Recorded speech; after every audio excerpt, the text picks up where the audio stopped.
What's up, everybody, and welcome back to the channel. And in today's video, in today's show, we're going to be talking all about the striker situation at Manchester United. Because after the dust has settled, after the big news last night from Fabrizio Romano that Victor Gyökeres, the main striker target after the Delap news to Chelsea, right, has chosen to prioritize Arsenal, right? Now, we'll talk a little bit about that situation, right? But I want to preface the show saying that in the show, I'm not going to be talking about any of the other news, any of the other situations that is going on at Manchester right now. I feel like we discussed those already in the shorts in the previous videos, and we will discuss those, don't get me wrong. But in this show, I want to take a little bit of time and just really focus on the striker situation because, in my opinion, it really is going to be the most crucial part of Manchester United's mini rebuild this summer transfer window, right? Because as you guys know my stance, I wanted Victor Gyökeres at Manchester United. I wanted him at Manchester United not only because he's a very good striker, he's one of the top goal scorers last season, right, in all of Europe. Granted, he was in Portugal, but I do believe the Portuguese league is quite strong. At the end of the day, he knows Ruben Amorim's system. He knows what it takes to be a striker in that system, and I think he would have fit in well. Now, don't get me wrong. Was he the only option? No. And I say is because in my eyes, the dream is over, right? The getting Victor Gyökeres' potential at Manchester United is done because if Arsenal don't get Sesko, they'll go for Gyökeres, and Gyökeres will go to Arsenal. If Arsenal do get Sesko, and Manchester do go for Gyökeres, then at that point, I'm not a firm believer in the stance that we only should buy players that want to die hard come to Manchester United. Don't get me wrong, I love that Mateus Cunha wanted to come to Manchester United above all else. I love that Mbeumo, for example, wants to come to Manchester United, right? But at the end of the day, sometimes we will need to go for mercenary type players, right? Players that will go to the biggest bidder, but we know they have the quality, right? And in my eyes, this news that Victor Gyökeres wants to go to Arsenal, right, is prioritizing Arsenal. We'll talk to United, but is prioritizing Arsenal screams to me. And I said this in my short yesterday. The Angel Di Maria transfer from a while back, right? And it's very similar in the sense that Angel Di Maria, a great player, right, wanted to, or was leaving Real Madrid, wanted to go to PSG. And at the end, he did end up at PSG. But first, he came to Manchester United because we paid Real Madrid the most money. We paid more than PSG. We paid Angel Di Maria more than PSG. And at the end of the day, it just didn't work out. And my fear now is if we go down the Gyökeres road, if by any chance there still is a possibility to sign a Victor Gyökeres at Manchester United, right, we'd basically be bringing up the sins of the past in a way, because if it goes wrong, the fan base will turn on him instantly. It's not like we're signing Cunha, and I think Cunha, say he doesn't hit the ground running at Manchester United, which I do think he will, right? But say he doesn't.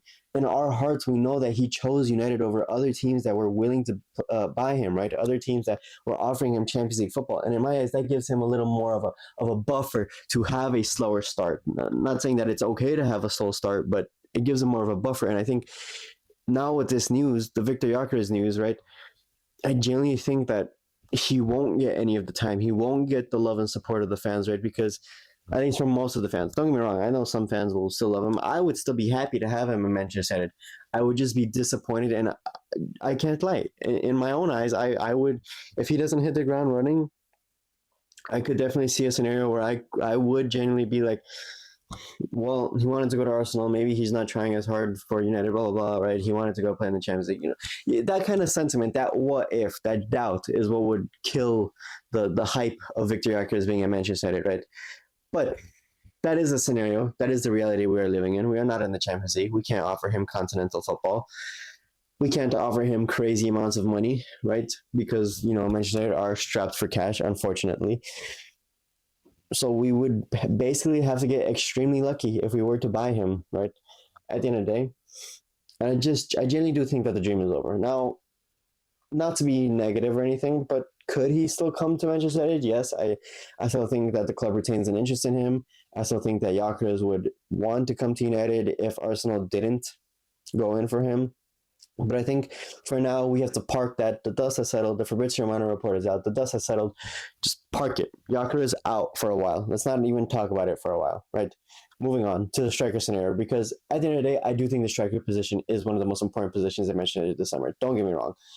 We need a goalie. Yes. We need a midfielder. Yes. We need to finish in Mbeumo. Yes, that is correct. but we desperately, desperately, desperately need a striker at Manchester United, right? Because I think not only just for the benefit of having more goals in the team next season, which we know we struggled immensely this season to score goals, right? But just to also mentor the strikers that are Manchester United, right? Because the more we go through the summer transfer, I'm thinking, well, are we going to sell Erasmus Hoyland? If we don't get a striker in, I don't think we can afford to sell Erasmus Hoyland or loan Erasmus Hoyland, because then we're leaving ourselves with Xerxes, which many of you have rightfully pointed out. He deserves to be playing in that number 10 role. He's more of a creative striker. I attribute Xerxes more to a Roberto Firmino type striker that would happily be a false nine and play in pacey wingers, right? And could that be an adaptation of the Ruben Amorim system at Manchester United? Potentially. Could he be a false nine type striker in a Ruben Amorim system? If Ruben Amorim decides to play with a false nine, yes, I do believe that is a potential possibility, right? But what are the other options? Because we need somebody to mentor Xerxes. We need somebody to mentor Rasmus. Remember, these are still young strikers. If we're talking about young strikers, we also need somebody to mentor Obi Martin, right? Because at the end of the day, Obi won't learn much from Erasmus Hoyland and a Joshua Xerxes currently, right? Because they're not in their prime. They haven't reached the top of their ability in my eyes. I think both of them could play much better and be very good strikers, right? Very good Premier League strikers, potentially continental level strikers. But there's just no progression or anybody to learn from or mentorship, right? Don't get me wrong, Bruno, right? He's a good mentor in the sense that he's a good player and he's the captain and everything. But at the end of the day, he doesn't play their position, right? It's much easier to learn to play from somebody that plays in your position that you know is better than you, that you aspire to be like, than to learn from somebody that, yes, is better than you, but realistically, Bruno's whole career has been midfield. Sure, maybe he's had a couple of instances at Sporting or United where he's been forced to play a striker type role. I'm not going to say that he's played striker, but a striker type role. But it's not his bread and butter, right? It's like saying, can Frederiksen learn from Casemiro, right? Potentially, maybe if the long term plan is for Frederiksen to move into the midfield, which I don't think is the plan, but he'll learn more from Harry Maguire or a Mateus de Ligt, or say we still had Varane at the club. He'd learn more from those type of players because they play in his position. And that's genuinely why I do think that striker is one of the most important positions in Manchester United this summer. And with Victor Gyökeres being parked, in my eyes being parked, right, we're not even going to go down that road anymore.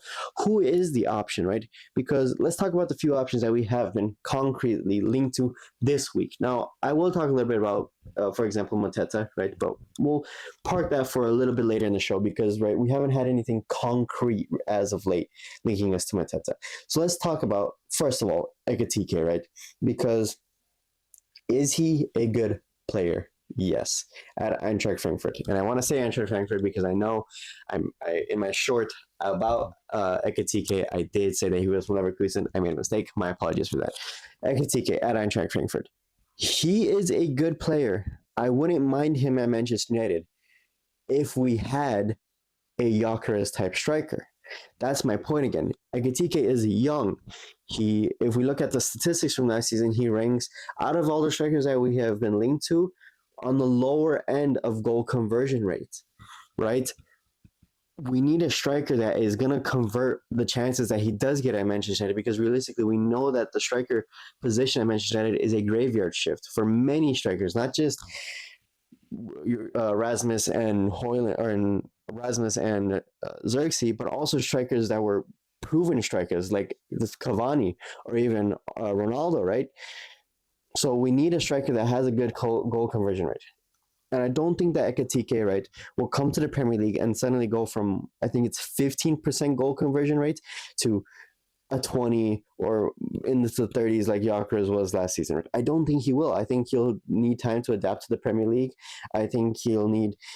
I see Ekitike as a striker that would go to an Arsenal or a Liverpool, more so a Liverpool, because they have an established strike force, right? And he can be there and learn and be the new guy on the block that's learning the system, learning the Premier League, and in a season or two, once he's adapted fully, tear it up, right? Now, I wish we were like Liverpool in the sense of we'd have an established squad like that where we can bring in players like Ekitike. But right now, I just don't think that Ekitike is the guy for the job this season, right? If we do go for Ekitike, don't get me wrong, I'd be excited. I'd want him at Manchester United, right? But he's also another player that's young. We're going to have to give him a season or two to adapt. We're going to have to give him time to learn the game in England, right?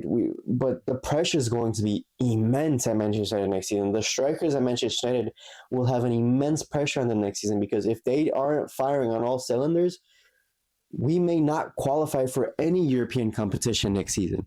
And that 2 seasons without any European competition at Manchester United would be disastrous, not only for the fan base, but also financially. And if we can't buy players this season, think about it next season. If we're already struggling for cash without Europe, next season, it's going to be bad.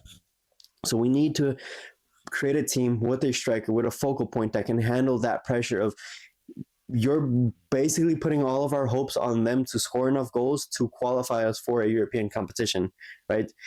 Because that is the future of Manchester United. That's where we have to be heading. But that's Ekitike's situation. And a little bit more about Ekitike, right?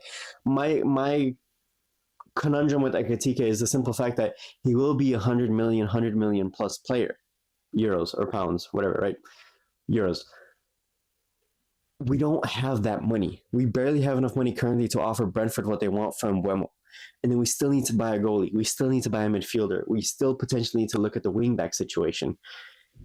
If we're really looking at a striker for 100 million, at that point, I'd rather just keep the 100 million, play Xerxes or Rasmus again, and try to build a squad that will create more chances for the strikers that we currently do have, and see how Obi Martin progresses, right? But that's just my 2 cents on the Ekitike situation. The next striker that we are linked to that I think is a long shot is Victor Osimhen. But don't get me wrong, I love Victor Osimhen. I think he's a great striker. I've watched him. I do watch a lot of Serie A. I watched him in his Napoli days. I watched him a little less when he went to Galatasaray, just because it's harder for me to be able to watch games in Turkey, where I am currently. But I think he would fit really well in at Manchester United, in the sense of, I think he can adapt to the Ruben Amorim system. He's a proven goal scorer. He's an older striker, right? In the sense of, he's not old. He's within his prime years, right? But he is that figurehead leader type striker that we can look upon to teach a Rasmus Hojlund, to teach a Xerxes, to guide a Obi, right? My fear, and I don't think that it will happen with Victor Gyökeres, is the simple fact that I think he knows that there are a lot of clubs in for him this summer, and he knows that he can make a lot of money. And I think money is a big driving factor for Victor Osimhen. And Manchester United can't compete with the likes of, as we heard even today, recently, right? Al Hilal are still in for Victor Osimhen. Despite him not signing for the Club World Cup, they still retain an interest in signing him and offering him big money moves, right? I think PSG would be interested in him. I think the likes of Chelsea may go in for him if they find more cash to spend, right? And I just think that the wages for Victor Osimhen would be insane, astronomical as well, because, right, Galatasaray still are holding an interest in him, right? And they're offering, I think it was, 12 million euros for the year for him to go play in Turkey. Now, is that a crazy expensive wage? No, that puts him on par with some of the top earners at Manchester United currently. But my concern is I don't think the club wants to go down that route of spending crazy amounts of wages on the striker. Now, don't get me wrong, if we can't get Gyökeres, would I break the bank for Victor Osimhen? Out of the strikers that we are linked to, yes, because I think he does fit the archetype of striker that we need. I think he would fit the Ruben Amorim system in terms of him adapting to the system, and I think he is the older striker that can mentor the younger strikers I mentioned, so we can start building a pipeline of strikers to where when Osimhen does leave or when Osimhen does retire at Manchester United, right, we could just plug and play the new striker, bring in another young striker to learn from whoever is the going to be the new figurehead striker I mentioned, right? I do think that Osimhen does have that potential. I just think, again, the money is going to be the issue at Manchester United this summer transfer, right? And without sales, I don't think we get Osimhen. But I don't think Osimhen will wait if a crazy offer comes in from Al Hilal that meets his standards, or if another team that he may potentially want to go play for offers him the money that he wants, I think he will go there. And I don't think that we have time, say, like a Gyökeres situation, right, where we kind of dragged it on, waited to potentially sign Mbeumo and sell players to sign him, right? We won't get that luxury of having some form of time when trying to sign Osimhen, right? And I don't think it's going to happen for financial reasons.